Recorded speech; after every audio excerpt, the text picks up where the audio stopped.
Então, bom dia a todos. Nós estamos iniciando a nossa web conference na disciplina de Metodologia e Prática da Educação Infantil. Nós vamos, então, fazer uma revisão dos principais pontos e aqui, agora, nesse momento, eu vou fazer esta exposição, tá?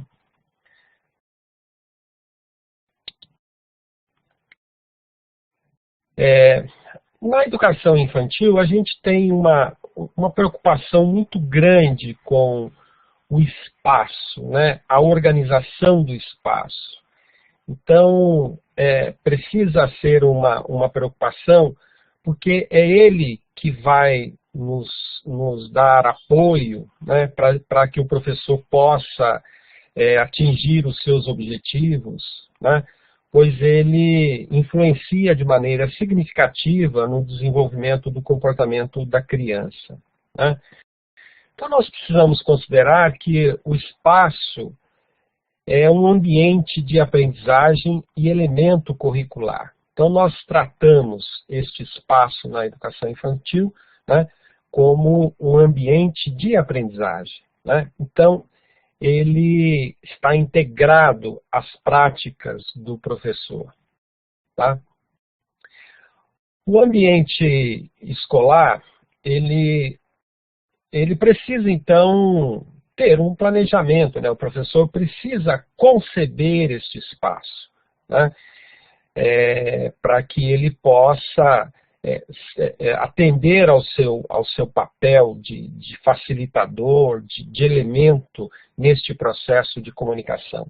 Comunicação do processo de aprendizagem, né? Entre o professor e os seus alunos. Nesta organização espacial da escola,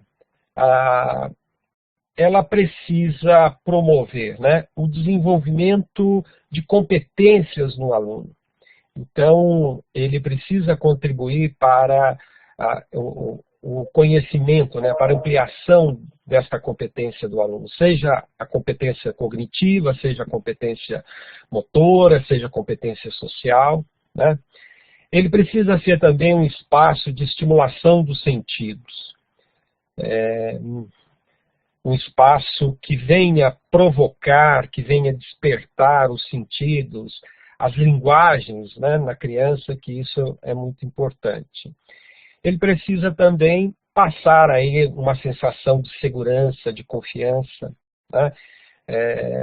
Quanto mais a criança se percebe, né, confiante e segura nas suas ações, mais ela terá aí o seu desenvolvimento garantido. E o espaço, é claro, é um fator importante para isso, né? Um espaço aconchegante, um espaço onde ela possa circular com facilidade, que ela possa interagir com facilidade, né? E também esse espaço tem que criar oportunidades, né? Oportunidades para o contato social, e, ao mesmo tempo, garantir, né, aquele momento de privacidade da criança, né, aquele momento em que ela vai estar sozinha, ou vai estar com ela, vai estar concentrada ali, de certa forma, em alguma atividade, em algum fazer, né. Dentro do projeto, né, da prática pedagógica do professor na educação infantil, né, nós precisamos destacar a metodologia de projetos, né? É muito importante, né, que o professor tenha o domínio da metodologia de projetos e trabalhe a partir de projetos.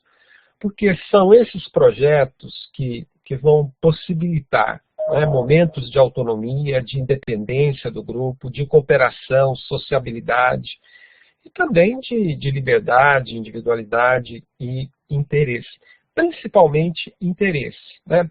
Um projeto bem concebido é aquele que é capaz de despertar, de movimentar a criança na direção de um interesse, na direção da sua aprendizagem. Assim, dentro da prática educativa do professor na educação infantil, né, ele tem um papel fundamental no acompanhamento das manifestações das crianças, né? Então, o professor é um agente fundamental neste processo. Ele deve estar atento ao comportamento das crianças, às suas brincadeiras, às interações no cotidiano. Então, como esta criança brinca, de que forma ela interage, né, com o seu brinquedo, com a sua brincadeira, com os seus pares, com o professor, com os adultos. Então, isso faz parte do acompanhamento do professor. Então, na educação infantil, a avaliação, ela precisa trabalhar com os mais variados instrumentos, né, e formas de registro, tá certo? E esta avaliação deve ser um instrumento de reflexão sobre a prática do professor, né, na busca de melhores alternativas, de melhores práticas, o que funciona, o que não funciona para orientar as crianças e também para qualificar o processo, né? Então, nós temos que, na educação infantil, o foco está no processo e não na aprendizagem, no resultado, né? Claro que é aprendizagem, mas não no resultado. Então, nós não temos na educação infantil aquela preocupação de classificar, de atribuir, né, um conceito, um valor, algo valorativo para o aluno, mas sim no sentido de verificar como ele se desenvolve, né, a partir da prática que nós desenvolvemos. E aí, então, a gente fala, né, na importância dos ambientes de aprendizagem, né? Então, a gente tem clareza, precisa ter clareza que o brincar é a própria essência da infância. É o que promove o crescimento da criança, né? O que vai permitir que ela explore o seu mundo, né? Aquilo que faz parte do seu universo. E, é claro, este mundo que ela também participa e também do qual participa o adulto, né? Então, as brincadeiras que têm aí um papel fundamental no sentido de desenvolver a autoestima da criança, né? Auxiliando ela a superar progressivamente suas dificuldades e possibilitar aí a aquisição de novos conhecimentos de forma criativa. Então, o brincar na educação infantil tem uma importância, uma característica muito grande. Então, considerando os ambientes de aprendizagem, o professor precisa proporcionar, né, oportunidades variadas para envolver as crianças individualmente e colaborativamente, né? Então, este é o papel do professor, né? Como que ele vai trabalhar. Então, é isso que exige, né, um planejamento. Então, o professor não pode fazer as coisas de imediato, ele tem que pensar o que ele pretende, o que ele quer, e a partir daí desenvolver as suas brincadeiras, as suas atividades, de modo a garantir, a proporcionar isso, tá? Então, ele precisa planejar tais atividades para que se obtenha uma aprendizagem potencial, ideal, né, lá com a criança. Ele precisa, então, estruturar estas atividades, experiências, através de um ciclo de planejamento que envolva aí organização, execução e avaliação, né? Então, o professor na educação infantil precisa, sim, trabalhar com o planejamento, né? E planejamento, para nós, significa você ter clareza do que é que eu vou desenvolver, né? Com que objetivo, quais são os resultados que eu espero, tá certo? E desta forma, então, o professor vai constituir uma visão dos processos de desenvolvimento das crianças, né, em conjunto, e de cada uma em particular, né? Registrando suas capacidades de uso das linguagens, né? Assim como de suas capacidades sociais, dos recursos afetivos, emocionais que dispõe, né? Então, uma preocupação que nós temos muito grande na educação infantil é exatamente essa, né? O uso das linguagens no sentido de desenvolver essa capacidade social, né? Afetiva da criança. Tá? Então, este é um papel importante do professor. Então, nós precisamos considerar que a criança, brincando, ela experimenta, ela desenvolve, ela inventa, ela aprende, né, e confere habilidades, né? Quando a gente observa a criança no seu universo, às vezes a gente fica espantado com a sua capacidade de inventar, né? de experimentar, de aprender, tá certo? E é claro que todo esse processo vai estimular a sua curiosidade, a sua autoconfiança e principalmente a autonomia, né?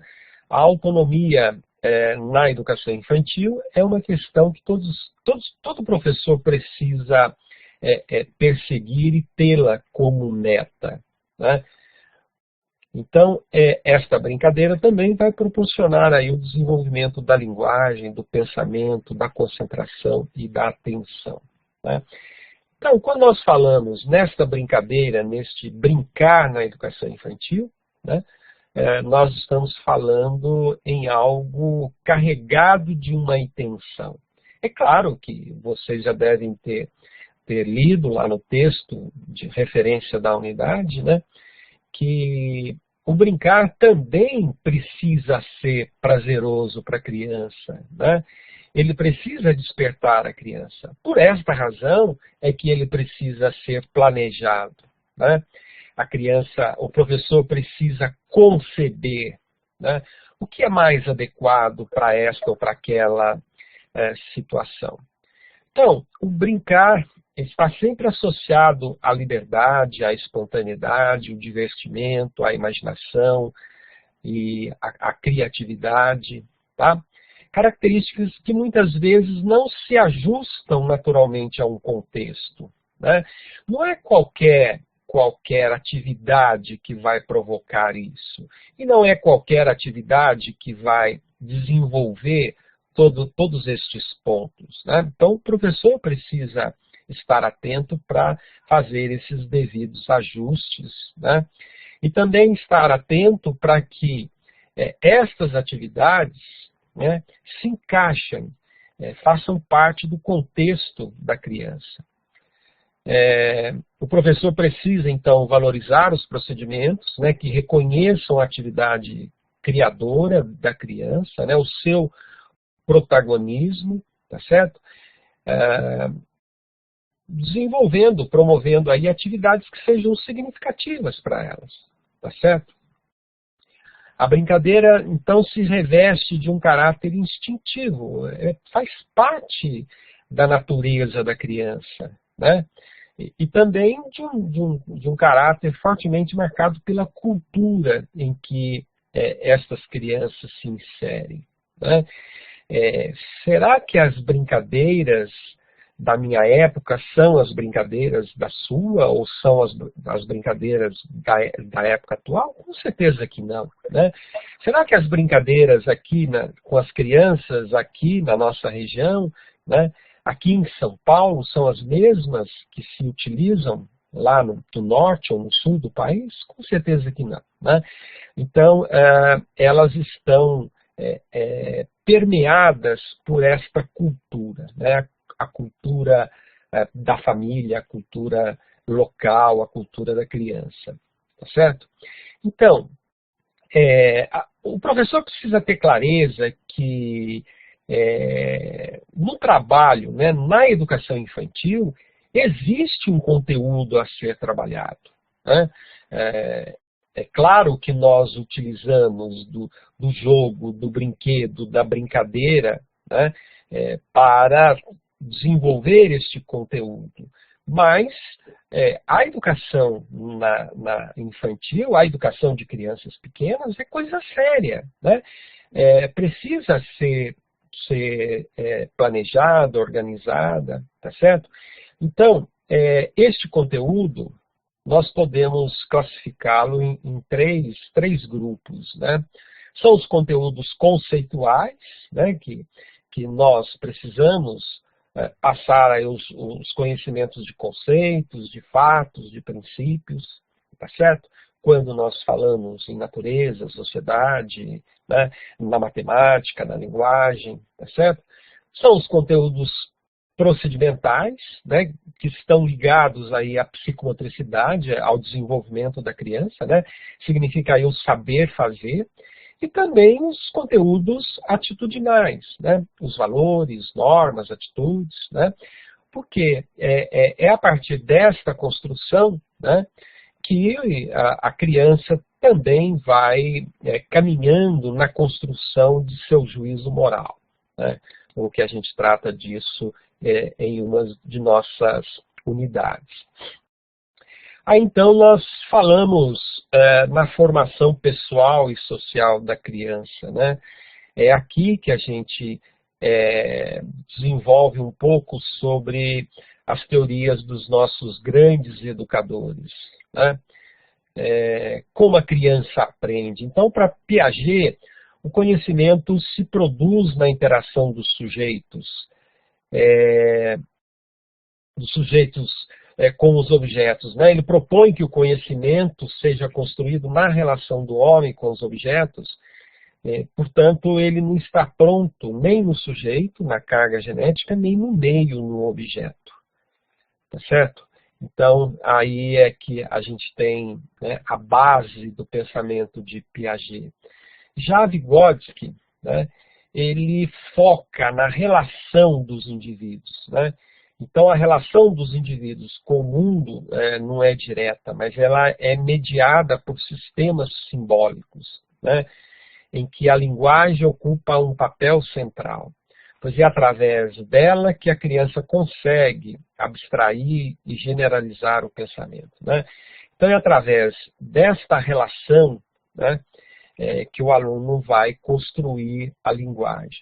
E aí nós temos, né, Vallon, que tem uma preocupação muito forte, né, com a afetividade, a cognição e a motricidade, né? Então, para ele, o ser humano é um ser organicamente social, né? Cada sujeito se torna o que constitui a sua identidade e seu conhecimento nos relacionamentos sociais.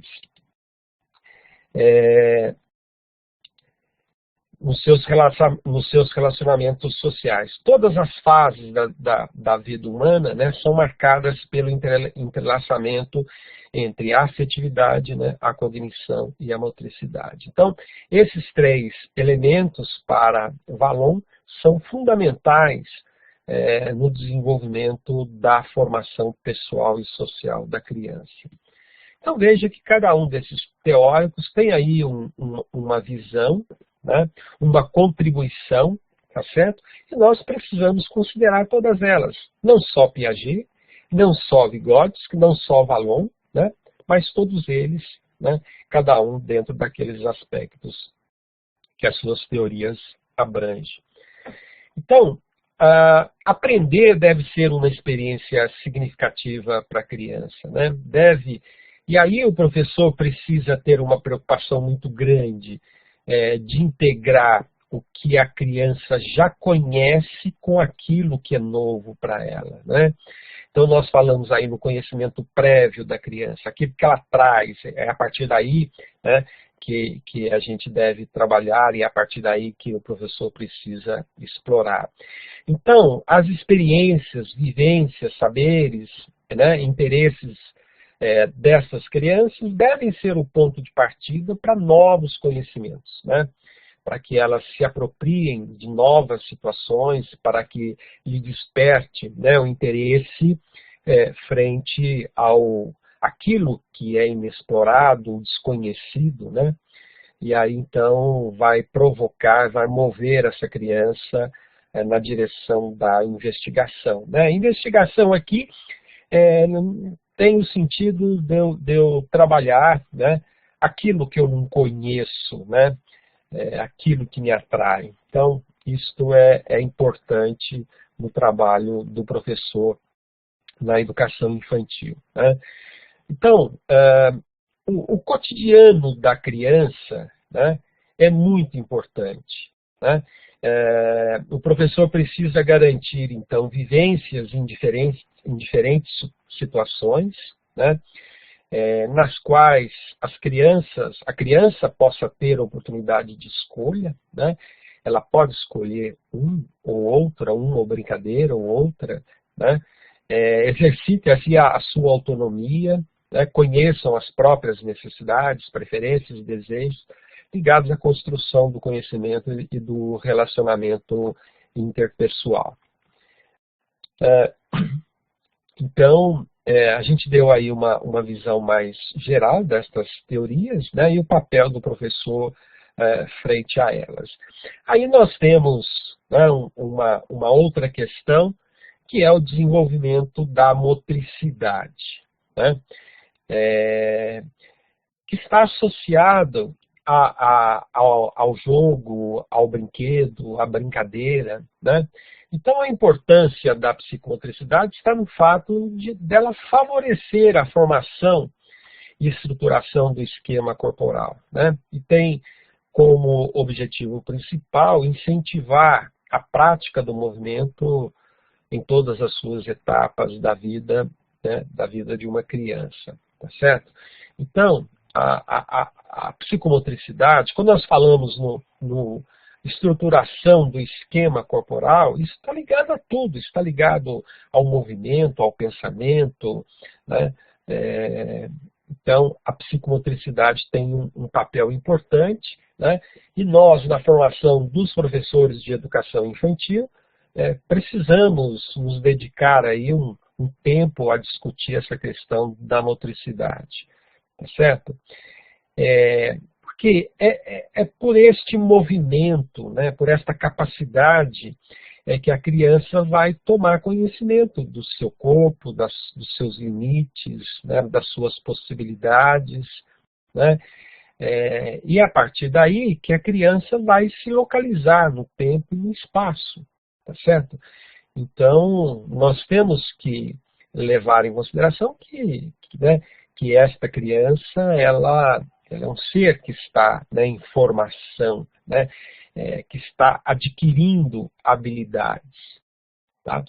Então, nossa preocupação é desenvolver, né, toda estes elementos, né? Então, no decorrer deste processo de aprendizagem, nós precisamos estar atento, né, aos elementos básicos da psicomotricidade, aos fatores psicomotores, como o esquema corporal, né, como é que a criança se posta, né, como é que ela se apresenta, a tonicidade, né, que é importante, a tonicidade está ligada ao tônus, né, que de certa forma vai interferir no equilíbrio, vai interferir na coordenação motora global, né, fina, né, aquela pela qual a criança é capaz, né, de traçar, né, e também a estruturação espacial. Quando nós falamos lá na matemática, né, que é o conteúdo da unidade 5, né, a questão da estruturação espacial é importante e a criança vai adquirir essa estruturação espacial a partir, né, aí dos elementos da psicomotricidade, né. Uma outra questão, a questão da lateralidade, né, e a orientação temporal, que também é importante, né, lá no desenvolvimento da matemática. Então, estes elementos, né, precisam ser utilizados com frequência, sendo importante para que a criança possa adquirir, ampliar, né, associar as suas noções de tempo, espaço, conceitos, ideias, enfim, para que ela adquira o seu conhecimento, para que ela evolua no seu conhecimento. Então, Este é o papel da psicomotricidade. Então, a função motora, o desenvolvimento intelectual e o desenvolvimento afetivo, né, da criança estão ligados à psicomotricidade, né? Esta psicomotricidade salienta a relação existente entre a motricidade, a mente e a afetividade, né? Por isso a sua importância. Então, a educação psicomotora precisa ser trabalhada, necessita de ser utilizadas as funções motoras, né, perspectivas, afetivas, sociomotoras, né, porque é a partir daí que a criança vai explorar o ambiente, né, vai conseguir desenvolver o seu intelecto, né, e, ao mesmo tempo, tomar consciência de si e do mundo que a cerca, né? Então, são duas coisas importantes que a criança, no seu desenvolvimento, ela vai ampliando, né? Esta consciência de si mesmo, né, e a consciência do mundo. Então, nós temos que levar em consideração que a criança cria, reorganiza, resiste, pergunta, argumenta e se socializa através da interação com o meio. Então, nós temos que levar isso em consideração. O professor precisa conhecer, né, então, estar atento ao desenvolvimento infantil, às funções psicomotoras, né, para poder organizar o seu planejamento de aulas, né, conceber as suas brincadeiras, os jogos, né, a sua aplicação no processo de ensino-aprendizagem. Então, de novo, volta, né, esta preocupação com o planejamento das atividades pedagógicas em sala de aula. Então, eu reforço aquela questão de que na educação infantil nós temos sim, né, um conteúdo a ser trabalhado, um planejamento a ser desenvolvido, para que a gente dê conta, né, de desenvolver esta criança. Então, já falamos reiteradas vezes, né, que o brincar é uma necessidade básica da criança. É fundamental para o seu desenvolvimento psicossocial. Então, o professor precisa ter clareza, né, dos pilares que norteiam, né, este brincar, né? As ações lúdicas das crianças, seus jogos, brinquedos e brincadeiras, né? Que envolve aí a imitação ao outro, ao colega, a exploração do espaço, o desenvolvimento de suas fantasias, né? O atendimento a regras, a construção de valores, o respeito, a cooperação. Então, essas são questões, né, que o professor precisa estar atento nesta concepção aí do brincar. Então é isso. Eu procurei fazer uma síntese aí do conteúdo das unidades, né, das unidades 1 a 4, e eu abro agora, então, para as perguntas, as dúvidas. Quem quiser fazer alguma pergunta e quiser se manifestar, a gente tem um tempo destinado a isso. Tá bom?